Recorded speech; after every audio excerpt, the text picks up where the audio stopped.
Oh, Cloud. He's gonna have to roar and run away from Skeeter. Should do it, unless Falcons want to try and go for another tier 2 dive. Skeeter in the same position as he was before, but not gonna look to get in under the tower this time round. So 1W.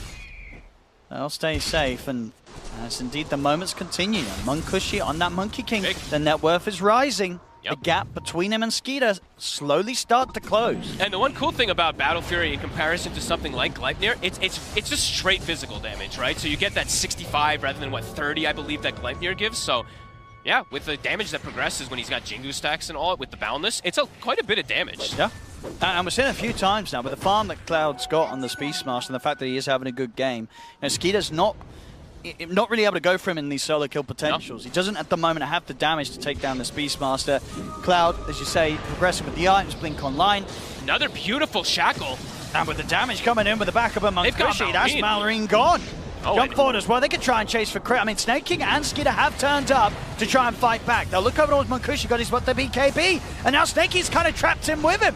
He starts to put up Jingu. He's able to break the distance between the two of them. They've lost their Wind Ranger, and Munkushi this time will fall. Skeeter able to chase him out. The final bit of damage coming in from crit. Amar turns, cuts down Sweden Strong. Cloud, he has to go for the BKB TP out. They got the physical to kill him off. They don't. Cloud, he'll live. But 1W, a painful couple of losses, few losses in that team fight there, specifically that of Chira Jr. and Munkushi both going down. This time Falcons, they get the big kills. This time they strike back. I think they got a little overzealous. They get the kill on the bat and they're like, oh, we can get more out of this. But nope, all of Falcons turns up, they bring the numbers, they get the wraparound. So a nice attempt there from 1W, but yeah, maybe just a little bit too excited after they get that first one.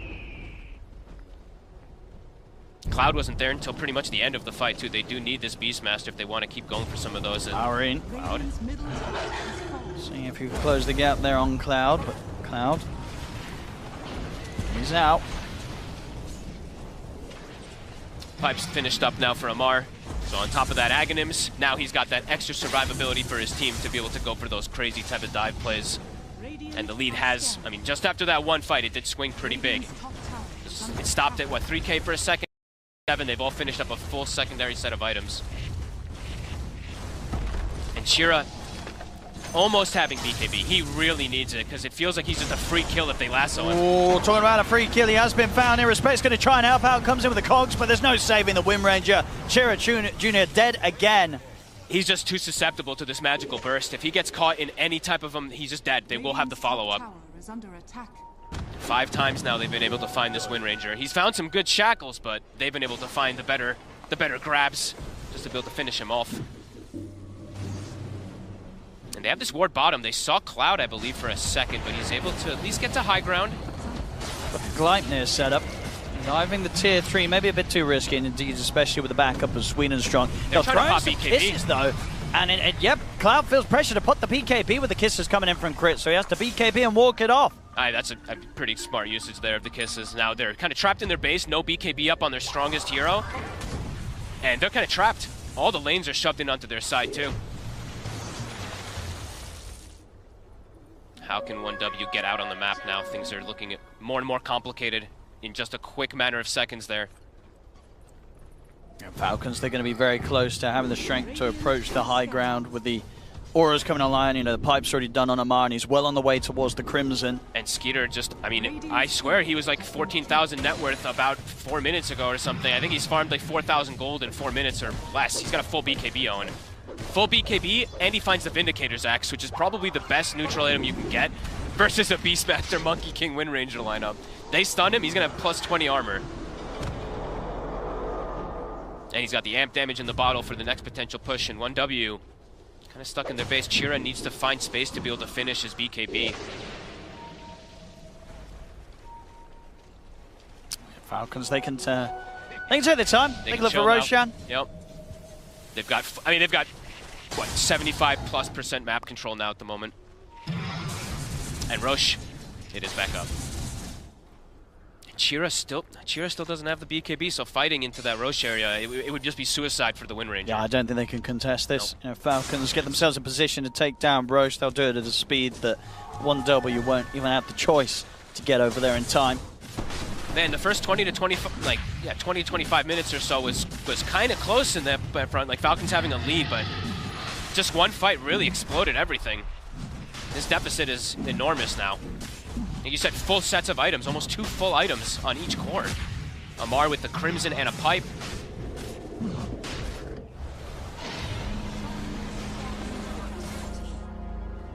And the progression for 1W, it's completely stopped. Cloud's got a plate mail, but ways away from a Shiva's guard. Chira. They see him again. This is right before the BKB. I mean, it's just sort of the kisses alone here from Chris. So much damage. The life drain will come in to survive. Keep him alive, but the lasso's going to be there as they tear to the side. Munkushi, bring him away from the rest of his team. He's going to go for the BKB TP out. That will save him, but of course, in the midst of it all, Chira Jr. still goes down. Sweden Strong into the trees, tries for a TP out. They've got the X mark in time. Beautiful catch there from Amaz. I believe the vision was given to him by the play there from Snake King. And that means still they're getting the kill. Sure, they're not killing the Monkey King, but we're seeing 1W having to use the BKBs on their cores just to escape. It's high ground at this point, indeed, when the push comes through, what do 1W do? I don't know how they defend these Raxes. I mean, they've got the glyph at the least, but look at Amar. He's already planting the flag, going past the towers. Level 20 hit on top of all these auras. No BKB on Wind Ranger. I don't know if he's even going to get to finish it before this one looks to close out, but Falcons, it looks like they have. It looks like they've done at least the majority of it to take this game. Yeah, they can take a lot down. There's no real reason for them to. I think they can stay. Need to back off anytime soon with the strength that they have. Yep, they've everything. Got the wave. It's another set here. They've got everyone back up 1W. I'm watching you, Amar. Be careful what you're drawing with that X. Wait, what was he drawing? I don't know, but what was it? I was a little worried for a second.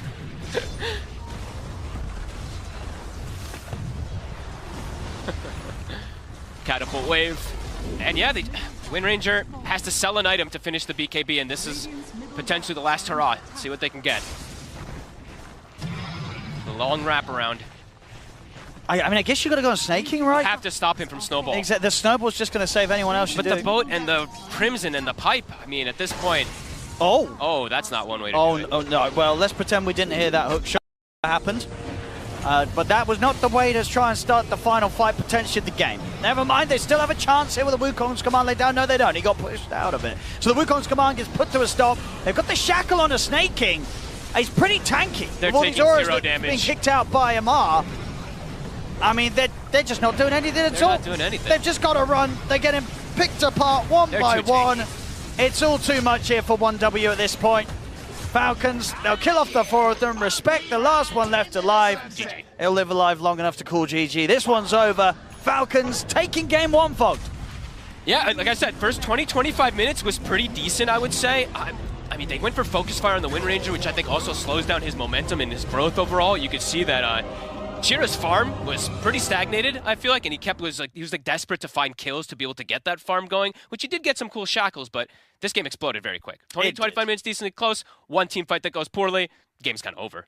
It certainly felt like that. That was a tough one. But you got to imagine looking back on this, one of the reasons why this did play out to be a bit of a struggle was, I feel, because of the draft, right? Yes. They hand got forced 1W into a way where they had to make these changes. They had to do this adaptation of putting the Wind Ranger in the mid. Maybe indeed the Beastmaster was not their ideal choice of heroes, even though Cloud for the most part had a pretty good early to mid game. They were forced into a tough spot. Yeah, I think like opening up with these 2 heroes that are cores, then you pick these 2 supports which aren't the most potent, especially not the Pugna in a way. You kind of revealed so much of your hand early. So I think Falcons, they knew how to play around it, and we saw, especially as the game progressed, they knew exactly how to play around it. They did. Falcons looking excellent as always as they'll get this first win against 1W. In very convincing fashion as well. And this was game 1 of a best-of-3 elimination series. It's the second time today we're seeing 1W. They earlier were able to take out Team 0. And if they want to have a chance of moving further, they do have to eliminate Falcons here, which I know is a tough ask, especially after seeing that game 1. Whew, yeah, no, there's going to be a big bounce back required for 1W to, muscle up against a team like Team Falcons. And in this game, you got to give props like Skidder on the Weaver. Right? He leaves his top lane, he occupies the bottom side of the map very early on, he keeps just applying pressure. And that was also kind of the theme of everyone on Team Falcons. Like, oh, look, we're starting the highlight. Guess who's diving to tier 2? I think this was, of course, we're kind of 20 minutes deep and it kind of feels like good. But before this highlight as well, it just kept happening and over again. So yeah, 1W, maybe you could say a little bit too much reliance on items to play this game, and you can't do that against this pace. And also the flex to mid from Windranger made it so that the Windranger had to go Gleipnir first to have presence on the map, because you want your Windranger to be able to move around and fight into the enemies. And because of that, the BKB timing was incredibly delayed. By the time that Falcons got the second Roche, Windranger was still farming up that BKB. They go through the gate afterwards, kill Windranger again before she finishes the BKB. And at that point, you're only playing, when Falcons get that strong, you're only playing on one BKB. On your Monkey King. So Monkey King would have to commit it. Maybe they get a kill on the Bat Rider, but while that's happening, you're getting all of this range damage from Weaver. You have this Kunkka bot that you're worried about, and I gotta say, Weaver, Skeeter, he really popped off. He played an incredible game. Yeah, and we talked about how, like so many times, we do mention how much damage can you do in the laning stage, in the mid game. Talking about hero combinations, this might also be one of the best ones I've seen, because Weaver with Tusk Weaver, you have drinking buddies, you have Shikuchi to get on top of the hero, you have double attack, so all that extra damage that you're getting from drinking buddies feels really nice, and pretty much a perfect game from Skeeter. He did die only one time, he was all over the place, and there's a big difference in itemization between two carries, where you have Munkushi going for Battle Fury. I had to double check. This is the only Battle Fury purchase on a position 1 Monkey King, which feels really bad. We're in a fast meta, so you need to be able to come online as soon as possible, compared to Weaver, who's buying into Gleipnir, buying into Power Treads, into these small items. So he's going to be ready to take the fight extremely well early on, and there isn't that much lockdown. There isn't like... He's not going to get focused down from 100 to 0. There's going to be a snowball save, some boat, any kind of help he can get from the team, and it felt really nice. This had to be one of the freest Weaver games I've seen so far. It also feels like there's been miscommunication in 1W, right? Like they flex Winner into mid, and like personally, if I have Winner on my team and I see Kunkka or Snapfire, like it needs to be Martian BKB. You can't go for the Gleipnir. Even if you can argue, sure, it gives you a bit more lockdown to play the fight, like if you cannot enter the fight with confidence, then you're not doing anything for your team. And then you have the Battle Fury on the Monkey King. You basically put your position 1 and 2 to be vulnerable to any early game damage, to not fight into Falcons. And it's like, I don't think they were ready for this type of flex, because I think if this is Winner and carry, he's going for a BKB. In the mid lane, his mindset's completely different, because like, I need to find kills, I need to be active. It's like, maybe the BKB on Winner with a slightly more aggressive build from Monkey would have changed everything, but during the game to call for that takes a lot of discipline, and I just don't think they had it in this game. No, I kind of also feel like at some point later on, it felt like Shira Jr., if he was just struggling a lot, he was found a lot by Falcons. Yeah, Falcons never really let up. Even though we did see them get killed a few times around the map, they still kept barreling down whichever lane. And they saw the itemization coming out from 1W's heroes. They saw that Windranger didn't have this BKB, and there was nothing really to defend him from anything. So they kept running into him over and over again. There were so many tools at their disposal, with the Mortimer's Kisses, with the X, with the Lasso. It was not a safe game for Windranger to step up. And again, we talk about the BKB, but you're going to regret not making it in a game like that, because it made it so that you were unable to fight. And here we can see Amar's stats come up. I mean, Kunkka as a hero, look at this itemization. The Crimson Guard, the Pipe, the Mech, the Ags. Even when you think you have some signs of life because your Beastmaster gets such an early Ags, you have this offlaner who's building so much damage mitigation, never making that Beastmaster Ags a threat. Yeah, and a cool thing, at least for Amar, you have multiple options for your facet. Collapse and most other offlaners want to go for Grog Blossom, which gives you the run buff on your X mark. But he's going for High Tide because he's in a lane where he can utilize the cooldown reduction against the melee heroes, able to apply that pressure to keep, whittling down his opponent. But I'm pretty sure if the matchup was different, then he goes for another facet. And that is kind of the beauty of what facets are. Like Amar, he thinks about it, he's changing it up based on his lane. And again, maybe in the future, all heroes will have the ability to choose other facets and not just only pick one. But yeah. Lanes are so important. Like, this was the big part of the bottom lane going well, but also top lane.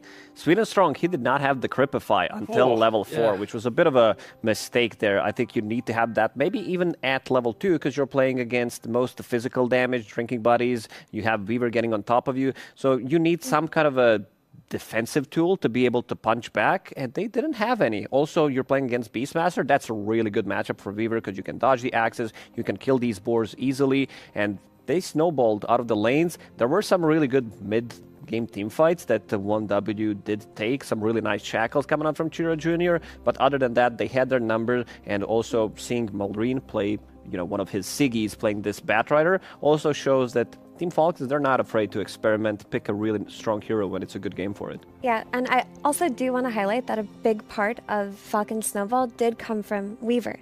Like, after the laning stage, Weaver... after the laning stage... Continue. Please, Yeah. thank you. Okay.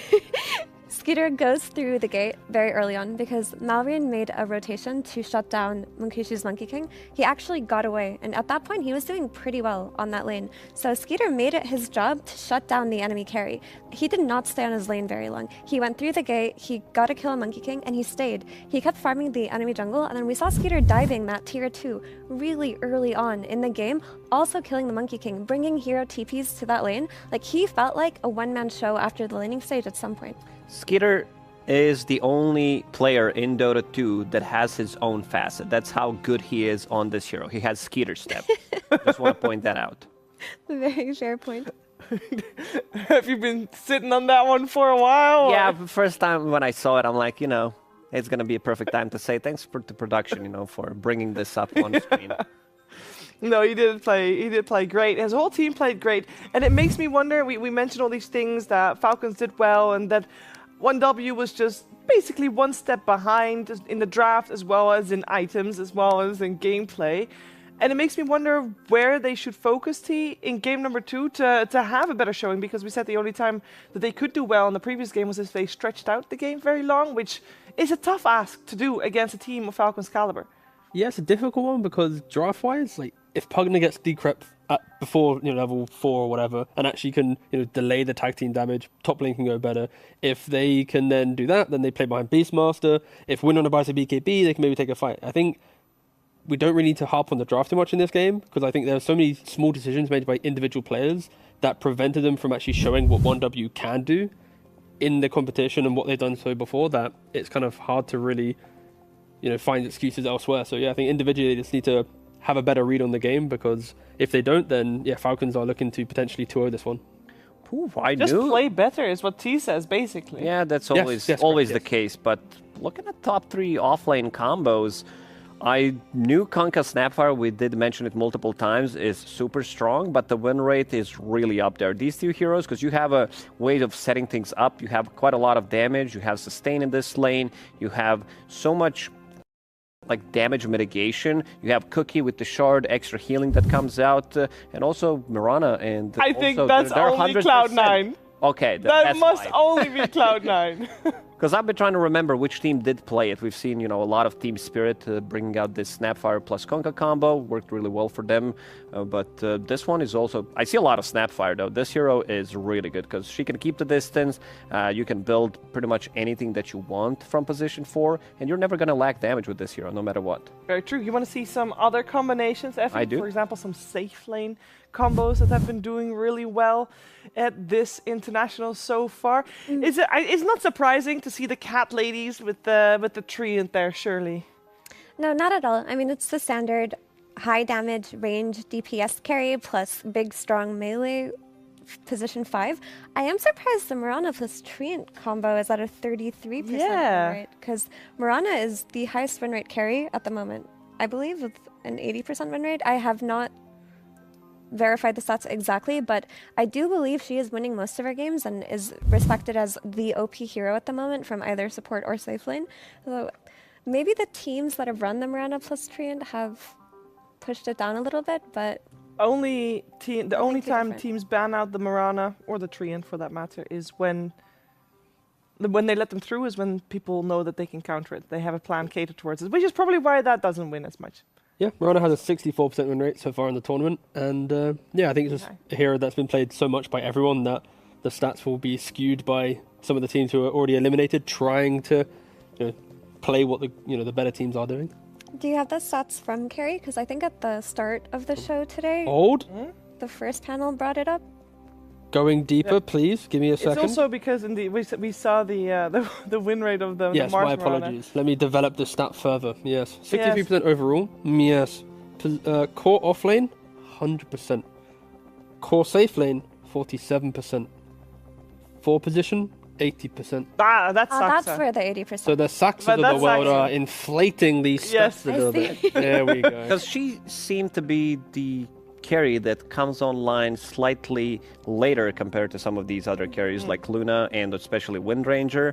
Because Mirana, she hits like really hard, but you need to get that level 15 talent, you need a shard. Your other big power spike is once you hit that level 20, but there are other heroes that counter her, I would say, more compared to some of these other carries who can stand the ground, like Windranger and also Luna, which has been pretty much the hero of the tournament when it comes down from position 1. I do want to point out that in the game we just watched, game 1 of the series, Mirana was ignored. Mar is laughing at something so hard, he started crying. He has something really spicy coming up for the second game. Or in the old he chat. has spicy stuff in his eyes. I hope not. Have you ever done that? Hope not either. Where you like cooked food and then put it into your eyes? I think I did, but I thought I washed it off, and then you know It how you happens sometimes again. like you want to remove like you think you washed your hands, but you didn't do it well enough. I'm still pondering the stats that we talked about, because I remember the first panel talking about Mirana's stats, and I heard 80%, and having it be played from 4, it has gone ignored. And there was a Kunkka in the last game, and Falcons opted for the Weaver instead, and they showed us why it looked so good. It was played to perfection by a Skeeter, but teams have seemed to kind of look at Mirana as a finesse hero. I feel like she's a lot more individualistic for player styles than these Windrangers and Lunas that have been played for multiple months. Because Mirana has recently emerged as the hero of the tournament. So similarly to Sand King at Riyadh, who a lot of teams didn't play before and started playing then, I think Mirana is also in that situation, which could be why her safe lane win rate is lower than you would expect. That being said, in Falcons, we got Snaking, Mirana, Crit, Mirana.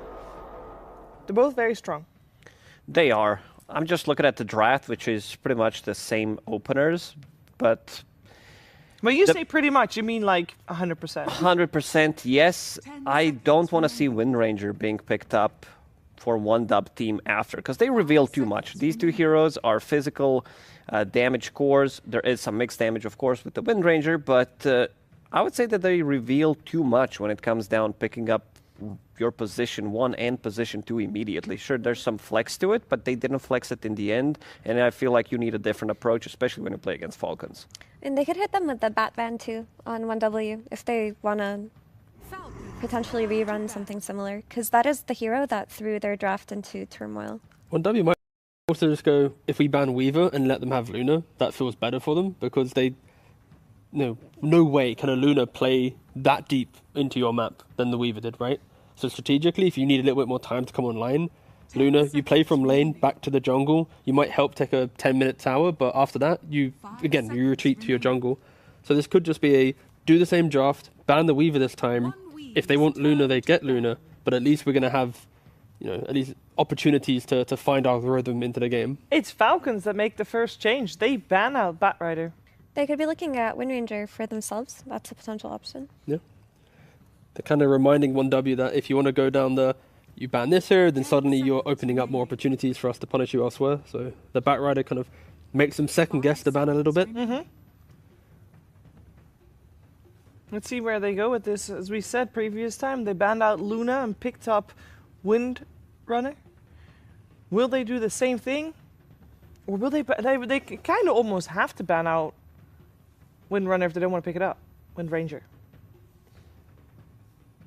Don't have to. It's not necessary. I mean, you can go for a Kunkka yourself and play off of that. True. It would be a hero that simplifies 1W's gameplay for sure. But what if you... Well, then you have to pick Kunkka out of the face. So then you give also potentially Luna. That could be fine, because if you're not taking Kunkka for yourself or banning it out, you're giving Falcons a Kunkka run back, which they would be more than happy to. True. They ban out Weaver. That's the problem from last game. So step 1. We still have all the heroes we mentioned, Luna, Kunkka, and Windranger in the pool. I mean, with the Bat Band as well, they might still go for the Windrunner, knowing it's like, okay, we know what mistakes we made. They can't bat to mid. We don't have to do this like weird flex. So due to Falcons ban, we could just see a repeat of the previous game. Good. It's a better one for sure, because there's no Weaver, there's no Bat that you said, and they would have a better entry to the team fight. But this is also fine. This also means that this Monkey most likely going to be played from the mid lane. So far, we haven't seen Monkey being switched to position 4. I don't remember seeing a game, because the value that you lose, I would say, is too much. And also the recent nerfs to his tree jumping, you receive any kind of damage nowadays, it's going to go on cooldown, so you're not going to be as effective as you were a patch ago. Fun fact. Skeeter hasn't played Wind Ranger at all this international. That's quite a Skidder thing to do, though. To enter a tournament, not to play the most popular hero of the tournament. We're going back to Nature's Prophet. Yeah. And his heroes have worked for him, though. That's the one thing about Falcons is it always seems like Skeeter's had a slightly different hero pool than all other carries. You know, running Weaver when it wasn't popular, running Wraith King consistently when it fell out of favor. Yeah, So, when he came into the scene, this guy was playing CK back in, I don't know when that was, 2016, 17, playing for Penta Esports, making the start of his career, playing CK when nobody else wanted to touch that hero, and that was one of his Siggies, still is to the day, because he really likes to play it, and he really plays it well. Yeah, Falcons here in this position. I kind of expect the 4 again. The Snapfire, the Mirana, all these heroes that we're mentioning before. Any good laning setup for Kunkka? Yeah, it doesn't really complicate your draft too much. You know, it's going to be a strong lane, can play into most matchups. You still have the last pick for your carry. And there it is. it would be surprising if it went ignored again with another Kunkka, with it being such a classic combo of X and Arrow. But the flex is still open. We talked about Skeeter's slightly hipster hero pool, but this could still be a 1 or a 4. 10 seconds remaining. Very true. It's something that 1W will have to speculate on as well, as they need some support for themselves. Previously, they went for Clockwork Kunkka. This time around, they get the Beefy Boy. That's the one we just saw. Big team fights, a lot of circles, Trin Protector with Monkey King. Very easy to execute. Throw in Luna's damage from the Eclipse. You have a very easy team fight. You don't have to, necessarily hit any of these spells like, wow, I need to hit X mark into arrow combo, snowball save. This type of a draft is relatively easy to play from 1W. And we saw the win rate of these two heroes as a safe lane pairing. It's the highest of the tournament for any safe lane pairing. But also, if this Mirana was being considered in the carry role, Trian is a solution to her. Because you can just overgrowth, stop her leaps, stop her attacks, with all of that immense damage from Solar Flare. And 1W is a team that can still play the Monkey support. We already mentioned that we don't see it, but Sweden Strong, he was the first Monkey King player when the new map got released, with the trees on top of the... So, do you know how big the map is? There used to be trees on the extremes of the map. He was the player, the first pro, to jump on those trees, making it untargetable, and actually getting it patched out within 24 hours. But yeah, he likes playing position for Monkey King, and that flex to the very end could enable the draft a little bit more, because Tree Luna doesn't need help. Beastmaster, after some waves, could be independent to some degree, and then you can play on the map. So, something to consider. And we talked about the Skeeter hipster hero pool. Gyro was also one of the heroes that he was consistently playing, even without an IO, as part of the Falcons' identity. It has strong lane presence and a strong map presence early on, but this hero is not popular at all in this patch. We saw the stats come up just now on the screen. 1 pick this entire tournament. It didn't win. It's been banned 4 times. This hero is not considered very good, so it's not on the radar of many teams. But it's filthy right now due to drinking buddies. You thought Flak was annoying in lane? You gotta do now is drinking buddies to your gyrocopter. He gets free damage, flax. No more tag team on the hero. You can flak everything. Creep waves,